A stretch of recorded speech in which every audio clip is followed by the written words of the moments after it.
Existe limite para a paciência? Depende, para perder? Para você ter paciência com alguém numa mudança, num projeto de vida a dois. O que você acha?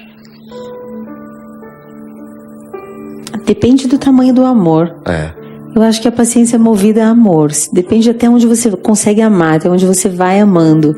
Porque eu acho que pelo menos a régua da minha paciência é o tanto que eu amo e que peso tem aquela pessoa na minha vida. Algumas pessoas, com elas eu me silencio e digo com essa pessoa eu não vou... porque sempre com a ignorância a gente perde a briga, né?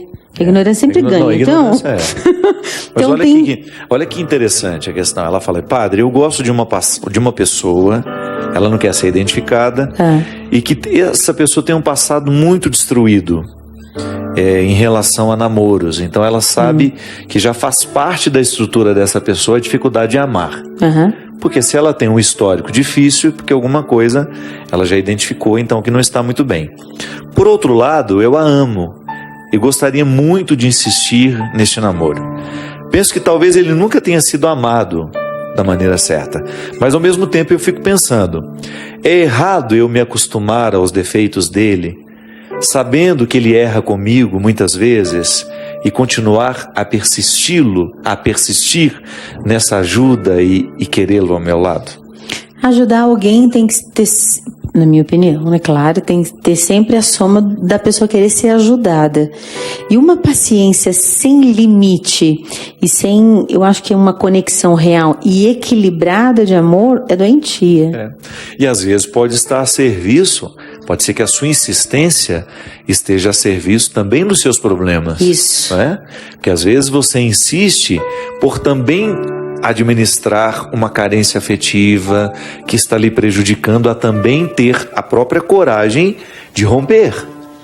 Porque o amor, quando ele é verdadeiro, ele nos permite o rompimento. Pode parecer estranho isso. Porque o amor não é só o que você oferece ao outro, é também o que você tem por você. E se permitir receber também. Claro. Porque às vezes a gente tem paciência, no fundo a gente mente pra gente mesmo, que a gente não está se orgulhando de ser paciente, mas no fundo a gente tem um ganho secundário. Exatamente. Vaidade. Um ganho secundário de se dizer a si mesmo, nossa, como eu sou bom, olha como eu sou paciente. Como eu sou boazinha. Olha até onde eu amo. E aí o tempo passa e aí essa espera amarga e um dia o outro vai levar de volta a cobrancinha, né? A conta chega. Conhece a música do Gilberto Gil, Cada Coisa em Seu Lugar? Não. Preciso refrear um pouco meu desejo de ajudar. Bondade pode ser o vício. Eita. Bondade pode ser um vício.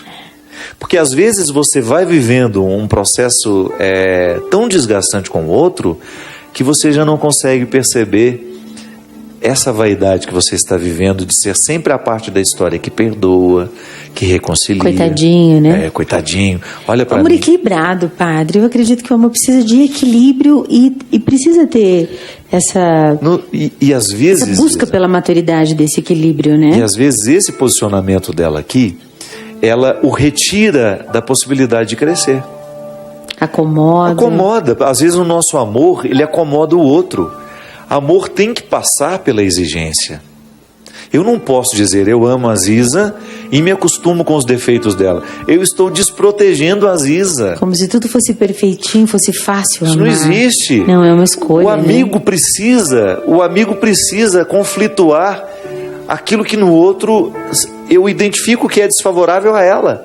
Imagina uma relação a dois, minha filha. Você jamais pode se acostumar com os defeitos do outro. Essa paciência tem que ser consciente, mas essa paciência não pode lhe privar de colocar numa luta para a superação do outro lado. Ele precisa superar. Então, se por acaso você identifica que ele tem dificuldades afetivas pela própria história que viveu, de repente ele não foi amado como ele poderia ser, veja bem, você não pode ser a redentora dele. Você não pode carregar esse peso nas costas. Uma vez eu escutei uma coisa tão interessante, que a maior cura para um trauma de uma falta que eu tenha vivido na minha vida, a melhor possibilidade de cura que eu posso viver é oferecer a alguém aquilo que eu nunca recebi. Porque às vezes a gente se apoia nessa muleta de que eu não recebi, então eu não tenho para dar.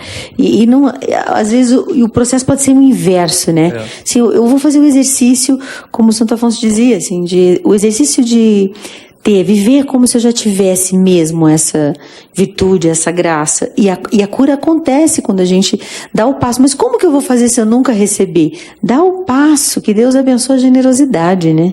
Eu acho que Deus, ele é rico demais nessa possibilidade que ele nos dá de ser criativos com os traumas que a gente tem não tem que ficar vivendo sobre desculpas, mas saber que nesses buracos da alma existem muitas possibilidades de transformação, né? E não uma espera de preenchimento.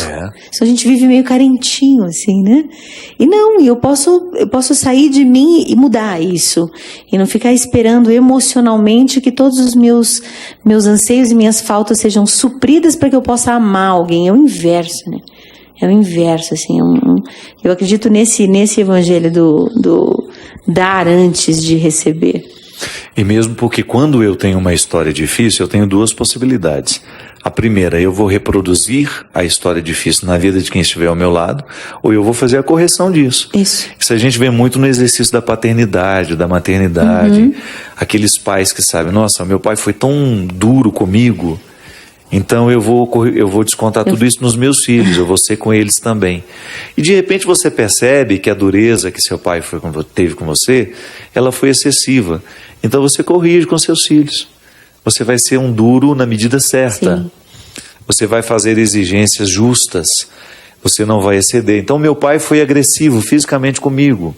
Aí a pessoa vai descer a lenha também nos filhos, vai ser agressivo. A pessoa vai ser agressiva com os filhos que tem. Não. Eu acho que existe essa cilada psicológica. Quando a pessoa menos percebe, ela está repetindo. Reproduzindo. Isso, ela está repetindo sem querer. Por isso que eu acho que o exercício da consciência, o conscientizar-se constantemente de seus atos é extremamente importante. É um exercício diário. Porque senão a gente cai nisso e não tem a oportunidade de mudar o rumo da vida, mudar a tendência da família, mudar o rumo da história familiar. Porque a gente não é condicionado. Eu não sou condicionada ao que eu vivi. Eu sou influenciada, mas não condicionada. O condicionamento é uma realidade muito triste, né? E é o que você está falando, as estatísticas, por exemplo, de pessoas agredidos tornam-se agressores. Não precisa ser assim, né?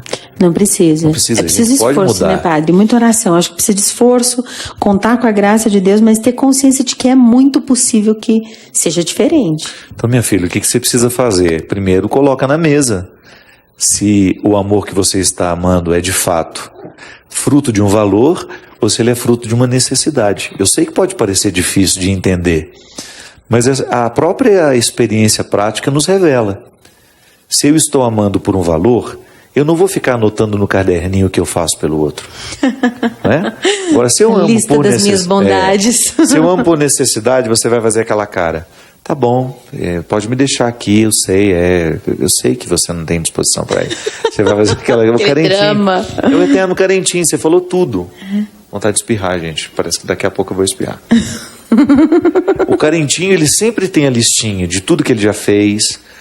Nossa, você não sabe quanto sacrifício eu fiz para vir aqui hoje, participar do seu programa. E fica falando várias vezes. O carentinho, ele é exímio em contas, né? Ele faz a conta de tudo que ele fez muito rápido.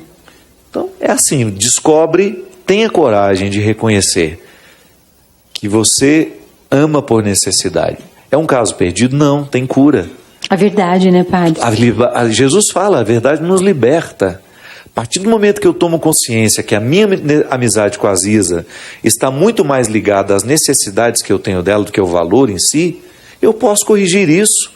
Eu vou procurar ser mais gratuito e, ao mesmo tempo, eu vou começar a identificar o que é excessivo no meu trato com a Aziza. Então, se o seu namorado está aí, se você o exime de toda e qualquer responsabilidade de fazer uma mudança, você não está sendo correta com ele nem com você. Acho que essa vida é curta demais e às vezes a gente perde muito tempo para a gente tomar consciência das coisas e depois não dá tempo de mudar mais. Já estamos cruzando o cabo da Boa Esperança, já estamos com os defeitos ainda mais acentuados, porque isso é uma verdade, né? Eles vão ficando treinados. Vão. Né? Se você não lida com honestidade com os defeitos da juventude, esqueça, eles na velhice estarão muito pior. Bem piores.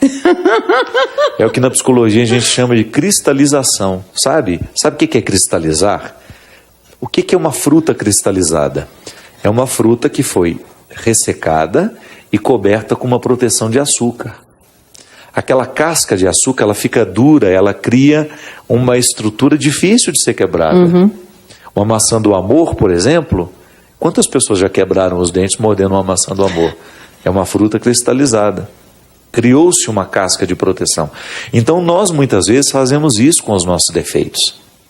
A gente se acostuma com eles, não tem não faz o exercício diário de quebrar o poder deles sobre nós, e daqui a pouco eles estão cristalizados na nossa personalidade. Acho que para mim é sempre uma frase extremamente importante de dizer: você tem razão.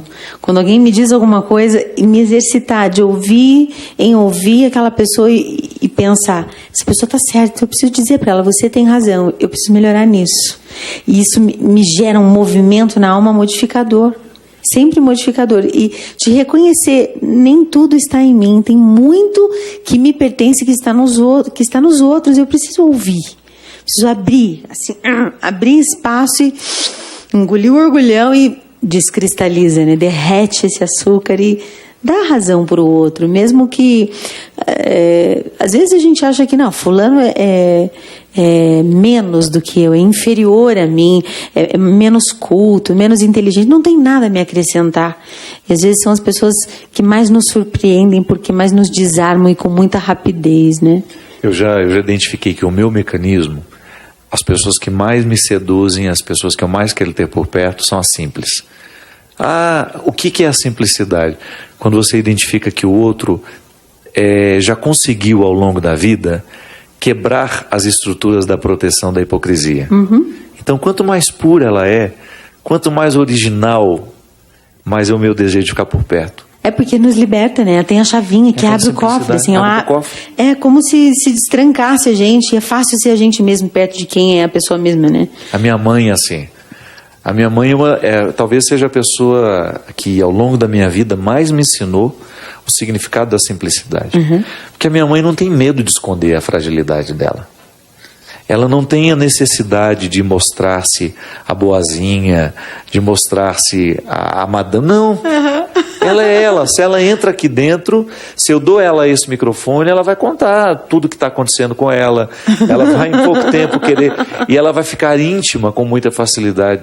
Ela não tem barreiras. Engraçado, às vezes eu encontro pessoas que têm tantas barreiras que elas nunca vão ser conhecidas.